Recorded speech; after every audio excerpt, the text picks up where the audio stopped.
I am joined today by Mr. Christopher Kerr. Hello, Chris. Hi, Andy. How are you? I'm fine. Now, your surname, is it Kerr or Kerr? Because we've had an internal dialogue of, is it Kerr or is it Kerr? So I thought I'd ask you. It's Kerr. So whoever said that wins. Fine. That was me. I'm going to go with.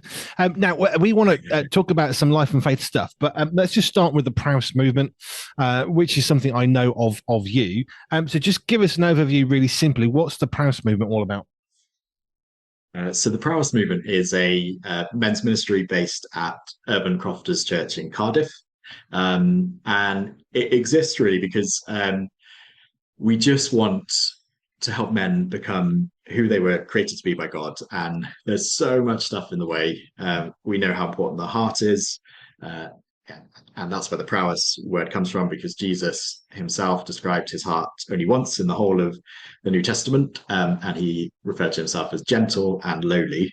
And the word gentle translates to prowess. And it's a sort of wonderful word that we don't have an exact translation for in our language. But it basically means that you have all of this great strength that God's given you, great gifts that are all under the control. Sorry, I have to maybe edit that bit, but under the control of the under your control, and so that you're using it for the betterment of others that need it. So, yeah, it's that's what we're trying to do, working with men, taking a pastoral approach as well, helping to unblock some of the issues that prevent us from being our fully designed, perfectly designed selves. Um, so yeah, that was not the best answer. Sorry. It was the perfect answer from you. It's fine. I know, like Dr. Ken Ferguson always talks about why it's so difficult. He's talked about his own surgery up in Scotland, how hard it is to get men to a doctor or to speak with a doctor. And I think that's probably going to be the same and replicated in other areas because I think for a lot of men, you just want to get on with your job. If you've got a family, you just want to provide for them and almost at no care for your own cost. I was a trucker for years, and one of the things I knew was this is not a healthy lifestyle, but I figured out the cost of driving in that context of 15-hour days, 5 days a week. It's a sacrifice, but you know what? I felt it as hard as it was on my body. I'm providing for my family, and that made me think like I'm doing something good. But then it's quite hard to talk about that because it feels like touchy feely. But actually, the emotions are good. They are, and what I would say is, I mean, the anatomy of let me start that again. Sorry. I would agree. I would say that it's important for us to know as men that we have a specific anatomy. It talks about it in the Bible. We are body, we are mind, we are soul, and spirit. And if any of those are out of whack, it impacts the other. So we know, for example, if you have a bad injury, it can impact you emotionally. If you have depression physically, it's impacting you all the time. There's a great book called The Body Keeps the Score, which talks about the impacts of trauma on the body, on the physical body, and links it to increases in certain diseases.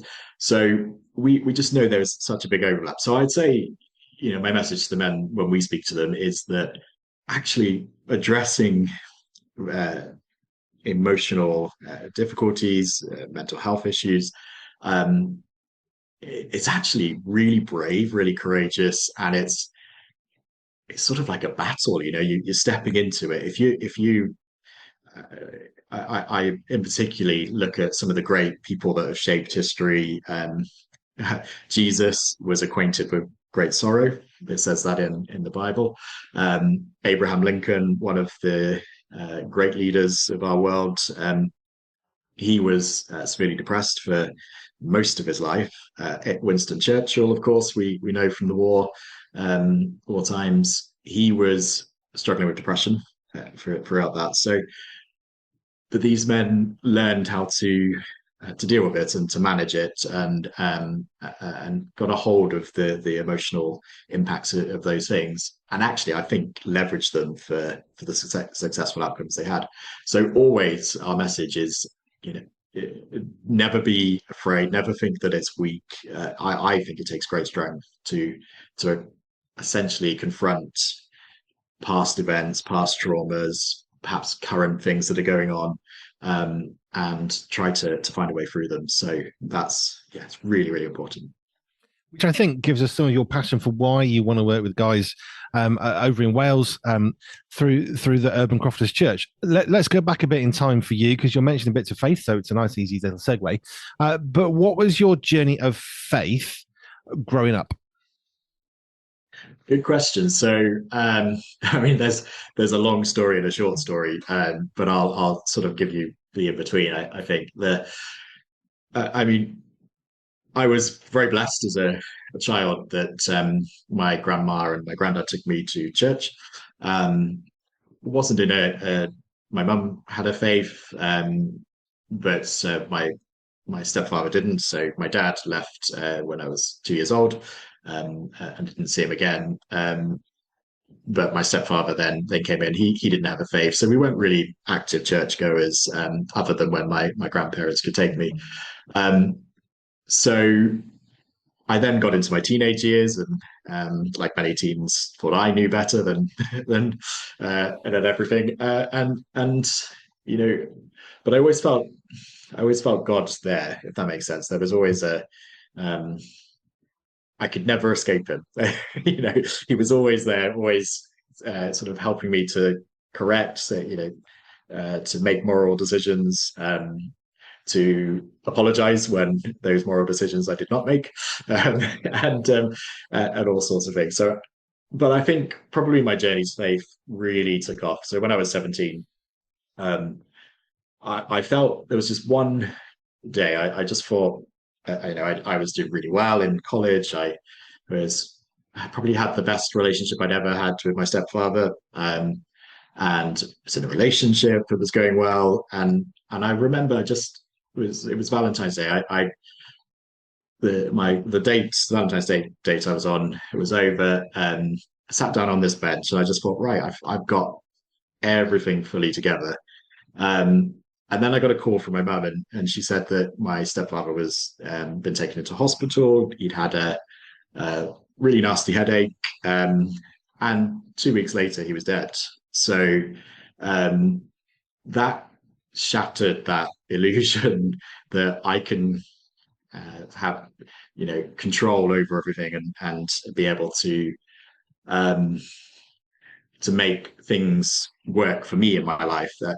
There were just things that took that control out of it. And there was a bit of a sort of horrible month after that. So the relationship I was in broke down. Um, my grandfather passed away suddenly overnight with heart failure. And then and then just emotionally, I realized I can't take my exams now because I can barely not surviving each day. I'm trying to emotionally not sink. So within basically 5 or 6 weeks of me sitting on that bench, that my whole life and what I thought I had perfect at that point was gone. It was such a rapid, traumatic end to the world that I thought I'd had created. And then there was just uh,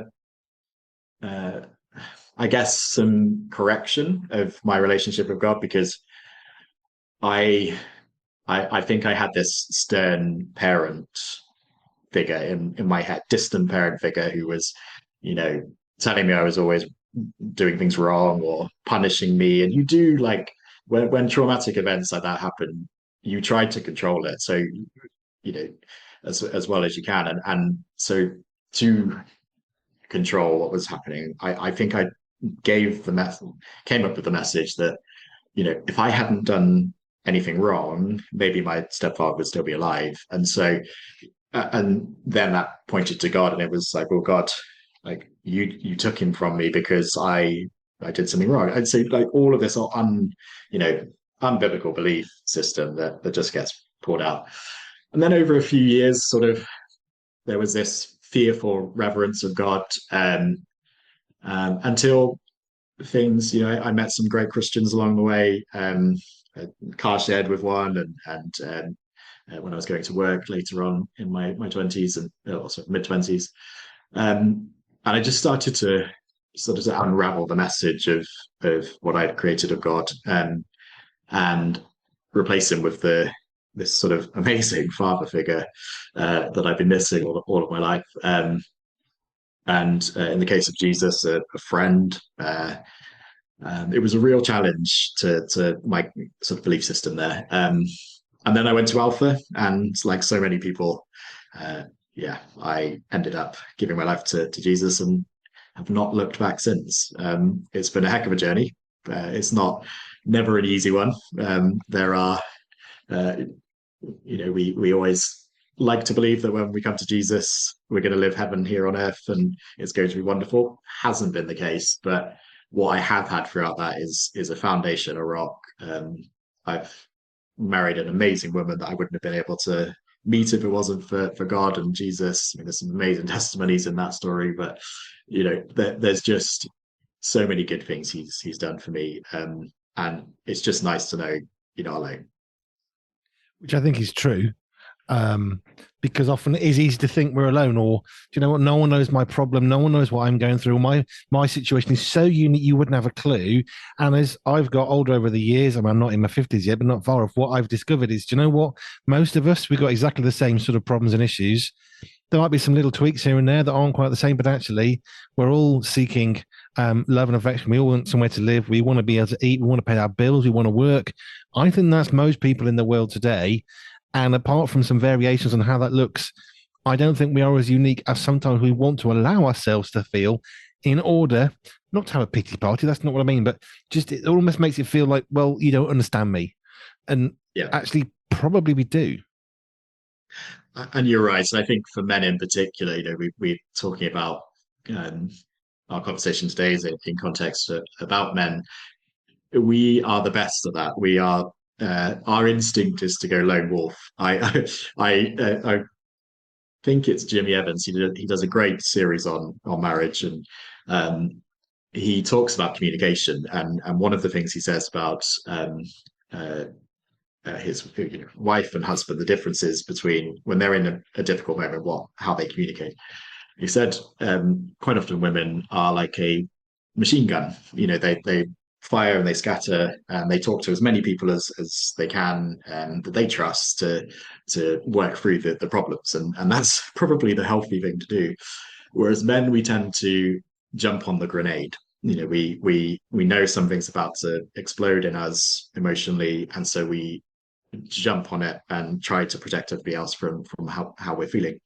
A bit like the dying dog that goes to the forest and tries to sort of just get away from people, so and be alone. And I think there's some benefits to that. I mean, sometimes it's good to take yourself out, just be alone with God and talk things through. But ultimately, I think it can get to a stage where if you are trying to do everything on your own, and I'm talking to myself here as well. It's a mirror in front of me, and I can see it. God saying, "Yes, I know someone like that." But yeah, I think you're quite right. We're not alone. We don't need to be alone. And sometimes it's the courageous thing to do is to say, "Andy, I'm not doing too good."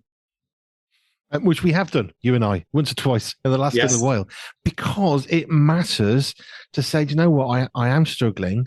I don't know what I'm doing. There's another friend of mine who I can chuck any problem at, and I know he'll just absorb it and then sort of take my mess of stuff and come back with some sort of coherent sentence.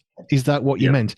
And just that alone can lift a load from me to think, yeah, that's what I was trying to say. But when you've got all the emotions flying around, or you're tired, or you've got pressure, all of a sudden what you're trying to coherently, succinctly state becomes this myriad of emotional mess. And we need people like my other mate who can just take that and sort of, draw it out and have a nice little few sentences of what's really going on. You're thinking, that's the problem. Yeah. And it's why, I think one of the arts of so if you're in business, one of the things you do is you get very, very good at defining problems. If you don't define the problem correctly, then you're essentially creating solutions which aren't going to deal with it, and things are not going to improve, or they may for a short time, but only marginally. and I think part of the issue for men and for women too is that we don't know how to articulate what we're experiencing. We don't know why we feel a certain way. We don't know what we're feeling, what the emotion is, why we're having that particular reaction to something. And so, just chatting to somebody, it can really help you do that because you talk it out. It comes out like you said, like a bit of a mess, a bit of a tangled cobweb of issues. But by talking about it, you can really simplify it. And one of the reasons, music is so great is that being on a radio show today, we can talk about music. The Quite often the people that have written them have been through something, and so they're creating lyrics that help us as people to say, yeah, that's exactly how I feel, or you know, oh yeah, that's how that rejection has impacted me, or that relationship that broke down as that's why I feel like that now. And I think, yeah, I think there's a real art form to being able to articulate what you're going through, and sounds like you've got a great person to help you untangle those webs sometimes. I've always been somebody who believes really, really strongly in accountability. And I don't mean Yeah, people who can just necessarily hold me to account, although I think that's important. When I talk about it, it's actually a two-way relationship with people. And I've got quite a few people who I can reach out to, depending not on how I feel, because that's really stupid. Who can I talk to that'll agree with me? That's a really dumb way to go. I've got yeah, people who I yes, know will not agree with me, and that's really important. But actually, it's a two-way relationship. So the ability to say this is how I'm feeling. I usually reach out to several people, and it's the same several people because they have different ways of referring back to me. One of them almost always will put me back towards scripture or towards God, and that's really valuable. Another one sort of empathizes with the frustrations and the problems, but then kind of untangles it and puts it back to me. I'm thinking, that's what I meant to say, and so on and yeah, so forth. And so you have these people who can support you. And as a bloke, it's very easy to think, I need to cope. And there are times when absolutely you need to press forward, definitely, unequivocally. I know that sometimes in our family, there are moments when we've kept going, not because we've kept going, but I've kept going and I'm sort of dragging people along with me. There are times when that is really precious. Moving house, we've got yeah, to keep going. Let's plan. Let's keep push on. No, we're not stopping for lunch. Those can be really valuable. But if we're not careful, that becomes how we are all the time, and that's bad, which yeah. I'd like to think I'm not. But there are times when we actually need to use who we are as men, as God has made us, and make stuff happen that perhaps wouldn't happen if we didn't push forward. Agreed. Yeah, and the instantly something comes to mind from the Bible. Yeah, so David, King David at the time, his son has been killed. His kingdom is going through a famine. It's a really horrible time. The Philistines are ready to start war again, and he's in a really low place, as you would be in that situation. And it's absolutely fine to be in a low place, and sort of try and deal with the emotions as they're there. But he drags that on for quite a while, and he's getting worse and worse, and he's not able to lead his kingdom. And the guy whose name has escaped me due to reasons of sleep deprivation, which I'm sure we'll get into later, the comes up to him and says, "Right, enough is enough. No more pity parties. You've got a nation to lead. So it's time to deal with what you're going through." And that's often what we need. So because we can feel the emotions are really strong things, and I think if we're not careful, they can back us into a corner. So I love how it says in scripture, talks about walking through the valley of the shadow of the death. It doesn't say anywhere, camp out and stay there. And I think there is a time. So my sort of formula for this is always, take time to deal with it. Don't run through that valley. Don't go around it, or try and take a shortcut, because that's wrong. You're just not going to. It's going to come back at some point if you don't do it that way. Feel the sadness, feel the anger, feel whatever it is you're going through. Seek help, talk to people. If you need professional help, go for it. Like, fully on board for that. That's really important sometimes. But try not to stay there deliberately. it's the enemy works in that way a lot.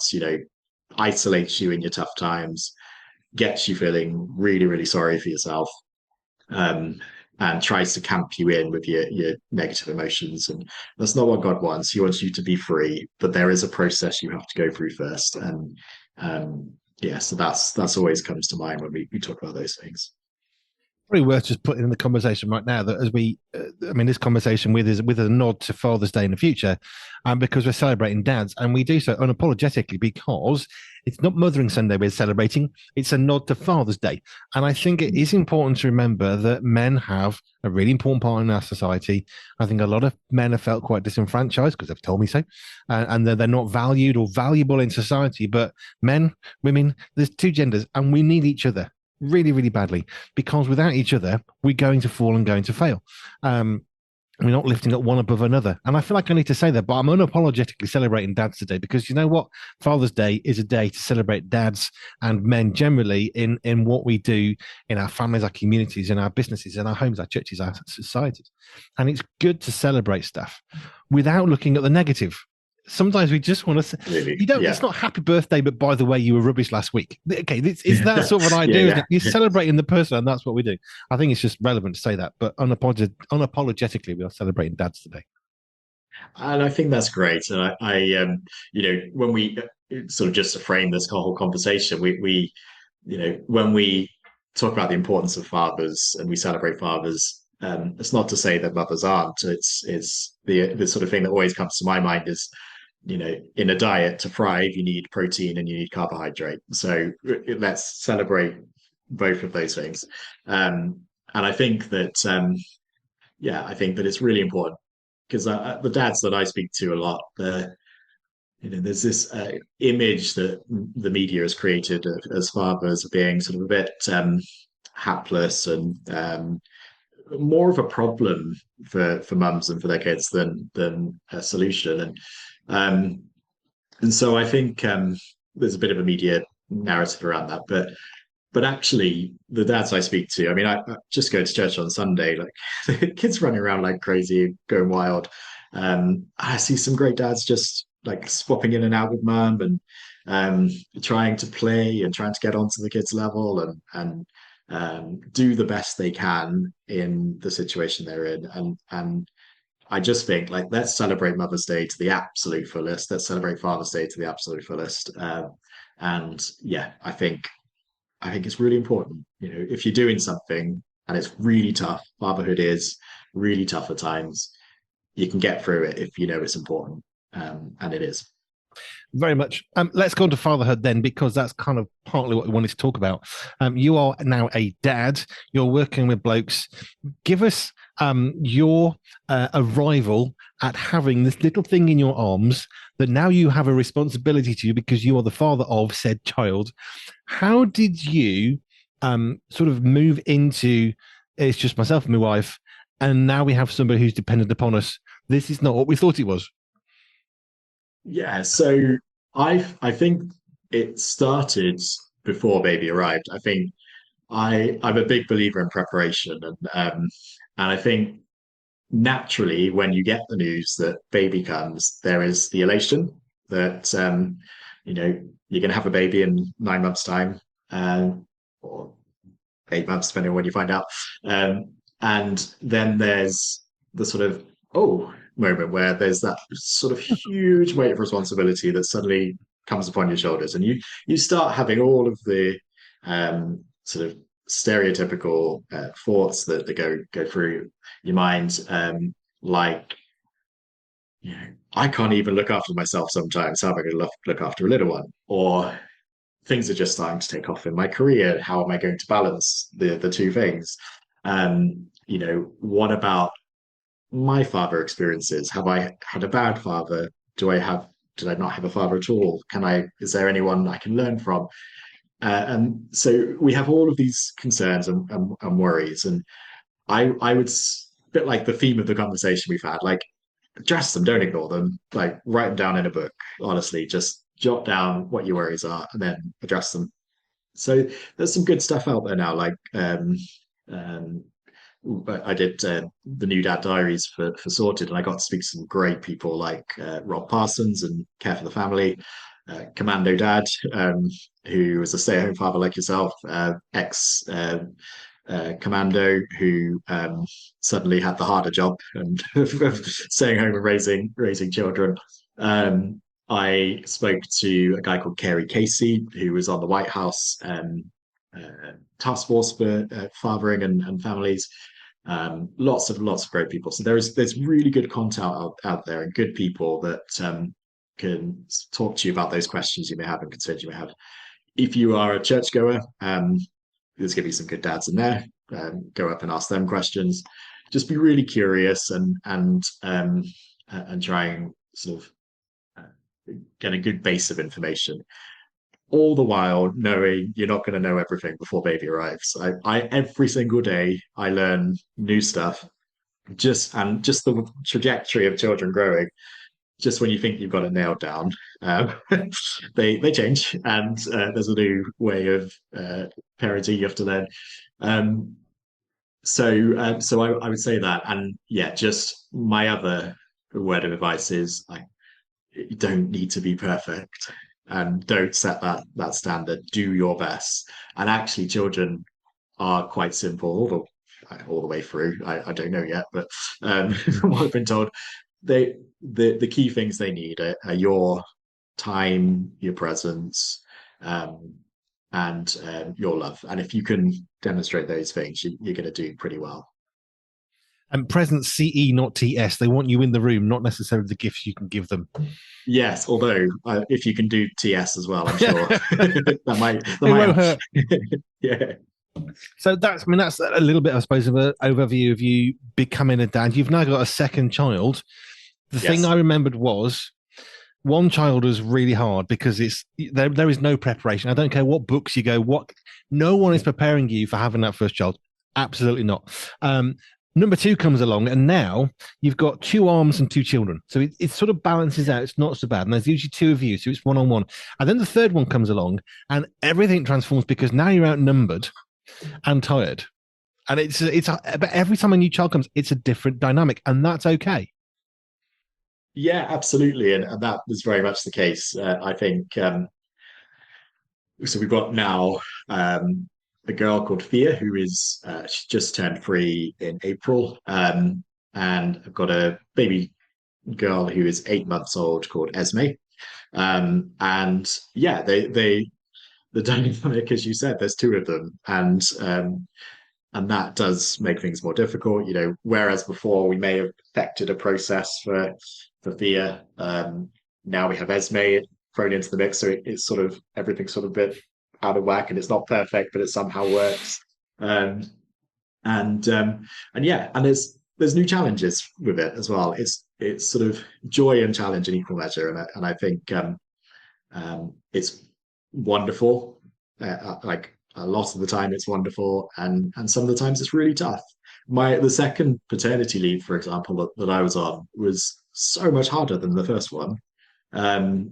I think I loved it, but I was exhausted, and there were bits where I struggled because I suddenly it sort of puts into focus what dad is there for. And when you've got a toddler and a baby, you just want to help, and you all of your instinct is to protect and to be the hero to your kids, and they perhaps want mum more in those early days. Yeah, so there's lots going on and all the time, but I would say just have kids, and it is true what the Bible says. They are a gift. Um, they're non-refundable. Apparently, God didn't keep the receipt. So, but yeah, it's a wonderful. They are wonderful gifts. As we have obviously we're having a nod towards Father's Day in the future, but what have you learned? Do you think? Let's try and be really difficult for you, but just give me 3 things that you've learned about being a dad that perhaps you didn't know before, or perhaps you didn't understand before, of what being a father really means in a good way. In a good way. So I think the first thing. So we spoke a bit about responsibility, and I'm not going to take that off father's shoulders, I'm actually going to lay it on. And uh, but there's a good thing to that, and I'll come to that at the end. But the data is resounding. Mums and dads are very important in similar ways and in different ways, and we know from those, certainly from my experience, but also from the data, that those who don't have a dad or at least some good male figure in their lives, um, life is considerably more difficult. I mean, if you look at every statistic that shows the health and well-being of the society, um, you'll find a link to fatherlessness there somewhere. So, you know, prison, a lot of the prisoners that are in there now are there in part because they had a difficult relationship with their father or no relationship with their father. Teen pregnancies, the women, the girls that get pregnant most often as teenagers are those who don't have a dad or on the scene. So every little bit of data you see, and it's really, I do recommend looking at it because it will it will put the weight of the world on your shoulders, but at the same time it will tell you how important things are. And I'm a big believer that you can get through anything if you can see the purpose behind it. So in those sort of you know 10th night in a row at four, you've got your fifth wake up in the night, and you just want to go to sleep and you just don't understand how to handle it anymore. um you know just knowing that you're doing it for a reason, and that reason is really, really important, and your daughter or son is going to benefit from you showing up. It just makes all the difference. So that's the first thing I would say. Um, the second thing that comes to mind is it's just the importance of play. So yeah, depending what your relationship was like with your father, the people I've spoken to, their fathers were sort of growing up quite strict, quite stern, not a lot of joy, just work, home, um, and discipline, and all of that. And but actually, I think those things in themselves are important. You being able to work, being able to provide, being able to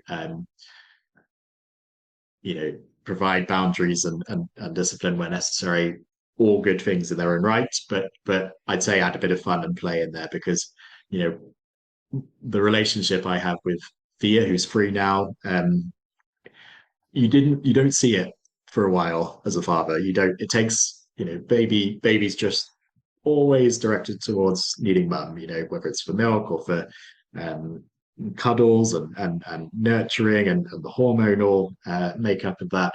Um, and that's brilliant. That's how it's supposed to be. But never underestimate like doing the baby's nappy over and over again, singing to them, playing with them, making them laugh, feeding them. All of these things which seem kind of monotonous and may in isolation not seem that important. Actually, they're just like building blocks, really, but bricks in the wall of your bond. And I'm seeing that with Thea now that she's free. You know, it's it's been quite wonderful actually knowing that um, we have a really lovely, special relationship most of the time. Sometimes she'll surprise me, but yeah, there's no meaningless task when it comes to raising a child. I think that's probably how I would phrase that. Point number two, and the third one, which I kind of thought I knew before becoming a father, but certainly know now, is being a dad's tough. It is hard. Um, it's it's wonderful, but it is hard, and I think the thing I recommend really um, is perhaps having a group of dads somewhere, whether it's if it's your mates or a church or like football, whatever you're doing at work, perhaps just having a few people that you can chat to and say like, I don't understand why this has happened, or like I failed in this area today, or the highest rate of depression amongst men, the cause of the highest rates of depression amongst men, are in that first couple of years of becoming a father for the first time. And I think that tells you something. So I would say that it is difficult, it is worthwhile, but yeah, have a good support network as well because they'll get you through. I would agree with all those. I think turning up is so important. I always thought a good nappy change had laughter in it somewhere. Oh yeah. Because when you're thinking about what you're actually doing, it's not exactly a pretty job. You know it's important and you know it's needed and you know nobody else can do it. But at the same time, let's be honest, it's not the prettiest job in the world. But if we can get laughter in there, I always thought that was a good nappy change because to me, let's just laugh our way through because actually the rest of your life, when you're unblocking the drains, laugh about it because, hey, it's going to happen and it's not that far removed from nappy time. I'm trying to keep this a little bit clean, but I would agree turning up is important, but laughter. I mean, I used to try and make the kids laugh because it's good. One of my favorite moments ever with my oldest son, we got a really cheap rubbishy sponge. And I cut it into a shape of a little person, and I'd dunk it in a bowl, and I'd slap it on a cupboard door, and we kept that laughter for years until my phone once died, and we lost the laughter. But it was, I mean, honestly, it was like a 10p sponge cut into a man badly in water, thrown at a cupboard, and eventually it would start to peel and then fall. And as it fell, there was a slopping sound. It was hilarious, and my son laughed. That was one of my most favorite memories because it's priceless. It cost almost nothing to do. It was a bit of an inspired idea, and the laughter, honestly, it kept us going for months. It's brilliant, yeah, and it's a real fuel for you as a father, for any father. Just that sound, I think it just because there are some really tough moments, when you see your kids cry and there's nothing you can do about it, and but then there are moments which are just wonderful and joyous, and laughter is a big part of that. William Wilberforce, who people will know, was the driver of the abolition of slavery in the UK back in the 1700s. There's a lovely line in one of the biographies on him. It talks about it's from friends of the family that would go. So he'd be in London in Parliament all week, sort of doing his political work. And then he would get back and come to the family home at the weekend, and he would get down onto the kids' level. And the friends observed it was like the kids had another kid there with them, a real friend, like lots of laughter, lots of joy. No doubt some tough moments too, but yeah. So he was a real balance of being able to do complicated hard work, but also come home and just be present and enjoy it. And I just like seeing the world through my 3-year-old's eyes, just the best. We started to go, got a little nature book now, and so we go to local nature places and try and find animals. And you just think, wow, I'd never have done this in a million years if it was just me on my own. But you get to do all sorts that you wouldn't be able to. I'm looking forward to when she's at the age I can take her to the cinema and watch all the films that I'd like, kids' films that I'd like to watch, but couldn't really get away with sitting in a cinema on my own to watch them. But just lots of play. I think, yeah, it's a lovely thing. The Praus Movement and the church you're at in Wales, how do you support dads that come along? Because I've met plenty of blokes across the years. Some I think are pretty good. They know their failings and their strengths. And I would say they're well balanced. They know their place in society. They know their places, not in a negative way, but they know where they fit. They know the value of who they are or what it is that they're doing. They're not got everything perfect, but they're pretty balanced. And I've met guys who think they're everything that they ever need to be, and I'm just thinking, God, there's a wall around the corner you're about to walk into and fall over. Because I've bounced around a few walls, and then I met other dads who just need some encouragement, who are trying their best, but life is hard. We're at Christians Against Poverty. 65% of people are in a deficit budget. They're doing nothing wrong and they don't have enough money and there's nothing they can do. And I've met guys who are in that kind of position of, it doesn't matter what I do, I'm not good enough. And how do you, through what you're doing, how do you encourage these guys not just to keep going, but to actually look up and realize the job they're doing, if they've got a child through the day, hey, you've succeeded. Yeah, and I think our approach is we we as an organization we've been very careful about how. So initially our vision was to reach millions of men around the world and help transform them into to whatever God created them to be. um and then God just said, focus on the one. Don't I'll take care of the numbers. Like, don't get into the growth game. Just focus on the one. And that means we every individual that comes to us, we work with them on their whatever they're going through at any particular time. And I think for me, what I've noticed around fatherhood is that it's important first to, when you take the individual, they are a man as a whole. That being a father is a very important part of who they are, but it's a part, and quite often it can be all-consuming. And so, what we try to do is create space where men can just be men for a bit.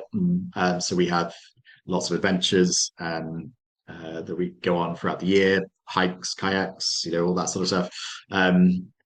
Just to free them up, free of major responsibility just for a second, just so they can kind of think about who they are. But then we work to equip men in each of their life areas to be, to make sure they've got everything they need to be able to thrive in that particular area. So when it comes to fatherhood, we have something called the Fatherhood, which is a group of it's like groups of men that can come together and just ask questions, but lots of resources and expert opinions. And by that, I mean people way more qualified than me to talk about fatherhood who've done it over sort of 20 plus years of or they've every life stage. So they give lots of advice as well. And I think the other way we support them is just being there. That, like I said, there are tough moments, and I think the thing about fatherhood, as certainly I've noticed, is any cracks in your foundation, they get they get pushed on. Uh, so I'll give you an example. For me, I spoke earlier about losing my stepfather and my grandfather and my relationship breaking down all within the space of a month. Well, I've been happily plodding along for a while and thinking, I'm over it. It's all sorted. And actually, what I realized is whenever I took Thea out on my own, I would suddenly morph into this sort of secret service level protector, and I would be aware of every single threat. The grandma coming over to say how cute she was, and I'm like, well, have you got any diseases? Are you struggling with a virus? Like, stay away. Cars. I've become that guy who nods, shakes his head as cars drive down the road 1 or 2 miles per hour faster than they should be. All of these things, and I was coming home exhausted, and I was saying the same phrase kept coming into my mind, and it was I love fear so much it hurts. And I didn't really think of it, anything of it, for a while, until I thought, well, what's that hurts bit about? Um, and then sort of through prayer and God and just linking things together, I realized the hurts bit was because I'd experienced love and loss. And when you experience death, particularly the death of a young person, like my stepfather was at the time, my age, he's my age, he was my age now. You suddenly, death becomes a very realistic outcome. So for quite a lot of us, when we haven't experienced that sort of thing, it's you think along the lines of, well, it couldn't happen to me. But then when you do go through it, suddenly it's a very real possibility. So what I was doing emotionally in my sort of like the probably the deepest levels of my heart and brain, was emotionally reacting to taking fear out, going, all of these threats are really serious. They could be a real issue. and what I don't want to do, and I didn't want to do, is become a father that lives out of that, because I will be saying no to a lot. I will, everything will be a risk. So she won't be free to be a child or to enjoy life. So that really was a wake up call to me. So getting back to the sort of the third thing we're doing at the ministry is helping dads to get through those things, and when those things come up, which they always do, when you've got children, because they know they know how um, to sort of drag you into to face them. Then yeah, we're there just to support. So yeah, those are, I guess, the three things we're doing. Thank you. I really enjoyed talking to someone who's passionate about dads. I've tried to support dads in various roles I've had. It's never been my job to do as such. But it is encouraging to know. I mean, my youngest is nearly 15, my oldest is 21. I've been through some of the earlier stuff, and it is challenging, and it does get better, and it does get more challenging. It's more complicatedly challenging, if I can use that English.